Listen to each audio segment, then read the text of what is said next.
Chers internautes, bonjour. Selon votre position, nous vous saluons avec beaucoup de références.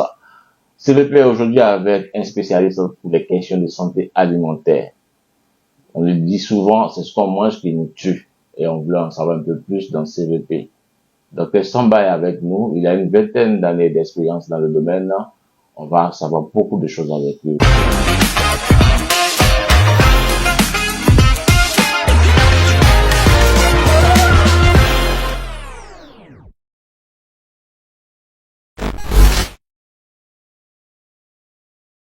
Alors, docteur, merci de nous recevoir chez vous. Merci à vous. On vous remercie parce que c'est avec beaucoup de diligence que vous nous avez reçus. On a pris rendez-vous avec vous il y a quelques 2 heures, 3 heures en arrière, peut-être 4 heures diront, et vous avez été prompt à nous recevoir. Qu'est-ce qui a motivé cette, générosité à votre niveau? C'est le terme. D'accord. C'est le terme qui a motivé cette envie, cet engouement, parce que c'est très important de communiquer sur la prévention, la santé préventive par l'alimentation. C'est très important de communiquer et le thème m'a motivé. Voilà ce que je pourrais dire. Alors, pour nos internautes qui vous suivent et qui ne vous connaissent pas, on va vous demander de vous présenter, docteur. Je suis docteur Samba, naturopathe, diététicien, nutritionniste. J'exerce ici dans mon propre cabinet et je suis ici à Marcory. Merci. Alors, ça fait combien de temps que vous exercez, docteur? J'exerce ça fait 20 ans pratiquement. Sur des questions de santé alimentaire, vous en savez beaucoup sûrement. Bon, je dirais, à mon humble avis, je me défends quand même, j'ai quand même beaucoup d'expérience, un peu d'expérience quand même. D'accord. Et ce qui me permet d'aider les populations qui viennent aux nouvelles, qui viennent aux sources pour avoir plus d'informations. Alors, la première question, sinon, la question qui m'amène, que je vais vous poser maintenant, c'est de savoir comment vont les Ivoiriens, de façon générale, sur des questions de santé alimentaire. Vous n'avez qu'à aller dans les hôpitaux pour vous rendre compte que ça ne va pas. De plus en plus d'Ivoiriens tombent malades, sont malades. Et quand on approche certaines personnes ou quand on reçoit certaines personnes, on se rend tout de suite compte qu'il y a beaucoup d'ignorance dans ces pathologies dont ces personnes souffrent. Voilà. On voit que les hôpitaux sont de plus en plus remplis. Et les décideurs font des efforts pour décentraliser, pour agrandir les hôpitaux, les capacités et tout ça. Malgré ça, les gens tombent de plus en plus malades, ils sont de plus en plus fragiles. Donc, je dirais que ce n'est pas bon, la santé n'est pas bonne pour les Ivoiriens. Alors, disons sur une échelle de 0 à 10, où on se situe avec les Ivoiriens en matière de questions alimentaires? Je dirais peut-être 4, parce que je me tiens souvent, par exemple, dans certaines pâtisseries officielles qui font de bons pains, des pains complets, des pains de son, des pains d'épaule, etc. Et je vois des personnes qui gardent des voitures assez impressionnantes, avec des costumes, des personnes qui sentent bon, comme on le dit en Côte d'Ivoire, des personnes qui sont bien, des personnes intellectuellement posées, reconnues, qui vont acheter du pain blanchi. Du pain blanchi, au lieu d'acheter du pain complet, ces personnes achètent du pain blanchi, qui est du pain dévitalisé, déminéralisé, dévitalisé. Les 3D sont dans ces pains blanchis, au lieu d'acheter du pain complet, qu'on appelle aussi du pain bi, ou bien du pain de son, ou bien du pain de seigle, ou bien du pain de mie, qui peut favoriser une richesse alimentaire au niveau de la flore intestinale. Mais ces personnes préfèrent du pain blanchi sous prétexte que c'est ce qui est plus doux, ce qui passe facilement à leur palais. Parce que je me suis permis souvent de poser des questions. Ah, mais tiens, mais ça c'est comme mieux pouvoir. Ah, non, ça j'aime pas. J'aime pas le pain bi, j'aime pas le haut là. Donc, ça nous montre que vraiment il y a du travail à faire au niveau de la communication. Je crois que on tisse la sonnette d'alarme en ce moment avec le constat que vous faites. Qu'est-ce que vous, et peut-être vos compères, vos collègues, vous en menez comme action pour véritablement porter la sensibilisation, le message vers les populations, savoir que dans le comportement alimentaire, il y a des choses qu'il ne faut pas? C'est pour cela d'ailleurs, comme j'ai dit tantôt, que j'ai tout de suite accepté votre sollicitation, parce que c'est encore une lucarne pour nous de communiquer sur comment manger pour être en bonne santé, ou bien comment se comporter pour être en bonne santé. Nos dépensiers le font, le ministère de la Santé essaie tant bien que mal de le faire aussi. Les uns et les autres font leur travail, mais c'est très difficile. Il faut continuer. Avec le temps, je pense que les gens finiront par comprendre. Voilà. Vous parliez du pain. Mais au-delà du pain ou en dehors du pain, est-ce qu'il y a d'autres aliments qui n'aident pas à la meilleure santé des populations? Nous avons notre GABA national, notre ticket national, qui est vendu dans des gabadromes ou bien dans des endroits. Vous voyez un peu comment c'est servi. C'est servi d'abord dans des conditions d'hygiène approximatives. Ce ne sont pas trop choses. L'huile qu'on utilise pour verser dessus, c'est une huile qui est chauffée, réchauffée, surchauffée, qui a perdu toutes ses valeurs nutritionnelles. C'est de l'huile noire. Pour rire un peu, on dit c'est de l'huile de moteur.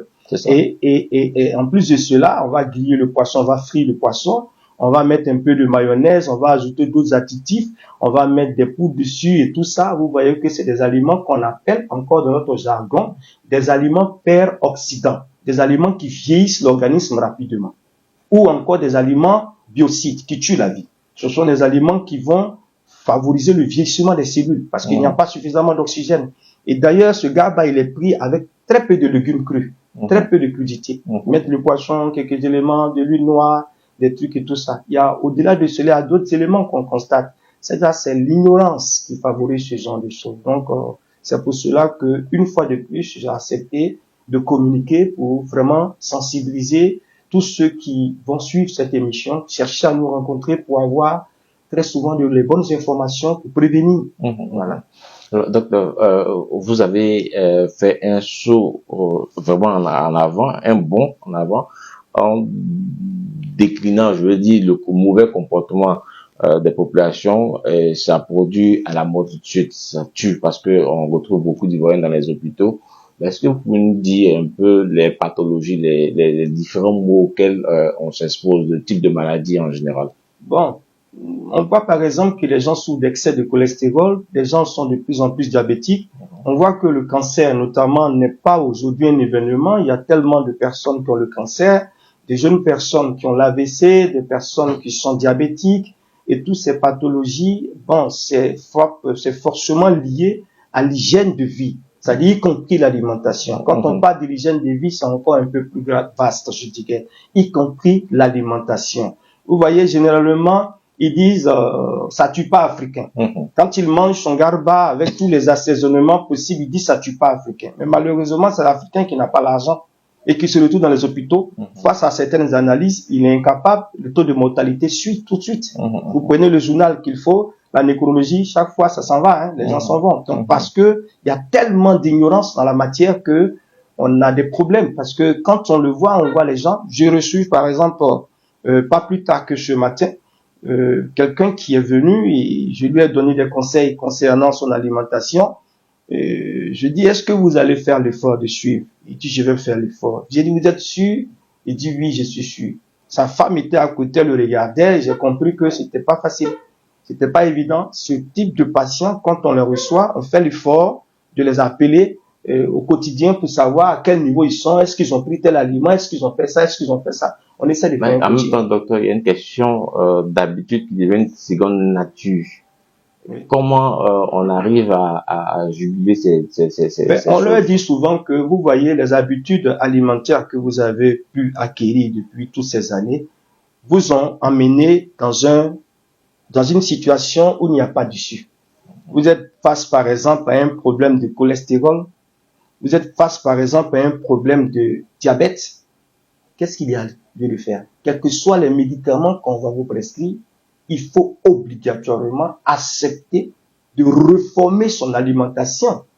Sinon, quelle que soit l'efficacité du médicament, s'il est pris sur une plage alimentaire qui est mauvaise, un mauvais terrain, ça n'aboutira pas. Donc, c'est la base donc qu'il faut La base qu'il faut réviser. Il faut réviser les mentalités, les perceptions, la façon de voir, amener les gens à comprendre depuis l'école primaire, commencer à sensibiliser sur l'importance des fruits, de la variété alimentaire, de nos mets locaux qui sont là. Beaucoup de sauces feuilles, beaucoup de sauces gombo frais, gombo sec, ce sont des substances. Au passage, je dis par exemple que certaines personnes disent que le gombo donne les hémorroïdes, c'est faux. Ça, ce sont des croyances, ce sont des praticiens qui le disent. Le gombo, il est riche en acide folique et c'est un anti-anémique. C'est un anti-anémique, c'est très important. Donc, quand on commence à sensibiliser les enfants au bas âge, l'importance des fruits, il faut même peut-être même penser à aller plus loin, sensibiliser même sérieusement dessus. Ça va permettre d'avoir une génération en meilleure santé et productive pour que le gouvernement dépense moins en matière de santé, en matière d'assurance santé et tout ça. Voilà. Donc, je suis vraiment ravi d'entendre ces choses. Il faut commencer à la base, c'est-à-dire avec l'enfant. Yeah. L'enfant, déjà ça. Au niveau de son alimentation, faut pas aussi ignorer que il y a le seuil de pauvreté aussi qui fait que peut-être que dans les préjugés que les gens ont, on pense que avoir une meilleure alimentation devrait forcément coûter cher. Est-ce que c'est le cas? Ben oui, apparemment c'est le cas. On a souvent ce genre d'informations. On a souvent ce genre de réalité. Le gars dit, je ne peux pas aider, mais tu ne peux pas. Ça, tu peux au moins éviter de manger telle chose. Mais tu peux te focaliser sur, par exemple, la sauce qu'on appelle en Côte d'Ivoire la sauce gnagna. Tu peux te focaliser dessus les sauces fruits, les sauces aubergines, les sauces guaguassou. Tu peux te focaliser que de chercher forcément, sous prétexte que tu es pauvre, à manger du foutou la nuit. Bon, ça c'est une ignorance. Parce que vous voyez, il dit qu'il est pauvre, mais c'est le foutu, il mange la nuit. D'accord. Bon, ça c'est une ignorance. C'est-à-dire, c'est un réglage qu'il faut faire. Il faut accepter de revoir les agencements. On peut manger le foutu à midi parce que on a encore des activités à faire. On mange pas lourd pour dormir, on mange lourd pour travailler. Donc, voilà ce que je pourrais dire. Voilà. Qu'est-ce qu'il ne faut pas manger les soirs, docteur? Déjà, dans nos habitudes alimentaires, en tenant compte de nos réalités. Nos réalités, par exemple, je dirais à Abidjan, ce n'est pas évident parce que le gars, il va passer, il quitte la maison matinale, peut-être 5 heures du matin, il est déjà sur la route, il n'a pratiquement pas eu le temps de prendre un bon petit déjeuner. Au bureau, il essaie de prendre quelque chose, pain, condiment, comme on le dit. À midi, qu'est-ce qu'il trouve? Il va manger les trucs, les plats gras qui sont pratiquement au plateau. Et au bout de 1 an, 2 ans, on dit qu'il a un excès de cholestérol. Il se retrouve ici, on lui dit, monsieur, réformez votre alimentation. Je n'arrive pas, vous n'avez pas le choix. Seuls les médicaments ne suffiront pas. Si vous voulez créer des dépendances avec les produits chimiques que vous consommez, allez-y. Mais si vous voulez prendre vos responsabilités, faites de vous une priorité, vous mettre en priorité, faites de vous une priorité, pensez à vos enfants, vous allez prendre le devant et puis essayez de voir madame ou bien essayez de faire les aliments comme on vous a suggéré pour venir et les consommer au travail, même s'ils sont froids, ils ne sont pas chauds mais qu'ils sont sains, c'est très bien pour la santé. D'accord, on va retourner un peu en arrière par rapport à la question concernant l'alimentation des enfants. Est-ce que vous estimez que dans le programme scolaire, je crois qu'avant il y avait ce genre de choses, de lucarnes qui étaient ouvertes pour aider. Oui, il y avait beaucoup de cantines, les gens, voilà, c'était ça. Donc aujourd'hui, qu'est-ce que dans le programme scolaire, est-ce que il faudrait peut-être penser aux nutritionnistes, aux naturopathes que vous êtes, pour que déjà au bas âge les enfants puissent avoir les meilleurs comportements? Je dirais même que même dans les cours, dans les cours qu'on dispense aux enfants, depuis la maternelle, dans le programme des cours, de la même manière qu'on utilise les climats et tout, il faut qu'il y ait un bon module sur la bonne manière de s'alimenter. Cela va préparer des cadres en très bonne santé pour le futur. Parce que quand on fait un cours que l'enfant l'assimile, que le cours évolue au fur et à mesure, ça permettra aux enfants, à la génération future d'être en très bonne santé. Donc ce ne sera pas des ignorants. Et puis éviter certainement des maladies. Éviter des maladies qu'on connaît aujourd'hui, hypertension, diabète et tout ça. Voilà. AVC. Et tout ça, ça c'est aussi un problème de mauvaise gestion du stress. Voilà, il y a tous ces aspects qui sont aussi à prendre aussi en compte. Voilà. D'accord. Et pour l'adulte, docteur? L'adulte, il va. À quel moment, je dis qu'il est peut-être déjà en retard dans sa prise en charge alimentaire. Le constat est drastique et dramatique à son niveau, mais à quel moment on peut encore le sauver, l'adulte? Mais bon, d'abord, ce que nous recommandons, ce que nous constatons à mon cabinet, ce matin encore, j'ai reçu un patient qui a dit, par exemple, qu'il a commencé à se sentir mal. Il est allé à l'hôpital, il avait ce qu'il avait à faire, mais il savait qu'il y a quelque chose qui n'allait pas parce qu'il avait pas mal de remontées gastriques, malgré qu'il prenait, il a l'habitude de prendre des pansements gastriques, mais ça n'allait pas. Parce que quand il se couche, du coup, il a des remontées. Donc, sur conseil, il est venu me voir, un adulte. Il est venu me voir, tout ce que je lui ai dit, je lui ai posé des questions, fait une analyse alimentaire pour voir ce qu'il mange matin, midi et surtout le soir. Bon, son alimentation était catastrophique parce que c'est quelqu'un qui va s'asseoir et, excusez-moi, j'ai pas envie de prendre de l'alcool Hein, il va prendre des frites, hein, avec tout ce qu'il faut comme additif dedans. Il va mettre mayonnaise, il va mettre tous les trucs dedans, beaucoup de friture le soir, au-delà de 20 heures. Je dis, mais voilà ta maladie qui est là, voilà ton sorcier. C'est ton ignorance. C'est pas quelqu'un qui est au village qui est en train de tirer les ficelles, c'est toi-même qui est en train de te tuer. Donc, il faut dissocier à ces heures-là. On peut manger, mais voilà comment il faut manger. Donc, il a pris conscience, il est peut-être à 54 ans aujourd'hui, et maintenant qu'il vient par rapport à une telle pathologie. Voilà. Mais je dis que je voudrais vraiment vous tirer mon chapeau parce que ce genre d'initiative, on doit les multiplier. Pour que les gens sont de plus en plus sur les réseaux sociaux, sur Internet. Et ça permet de pouvoir atteindre des personnes qui ne s'asseyent pas pour regarder la télévision. C'est ça.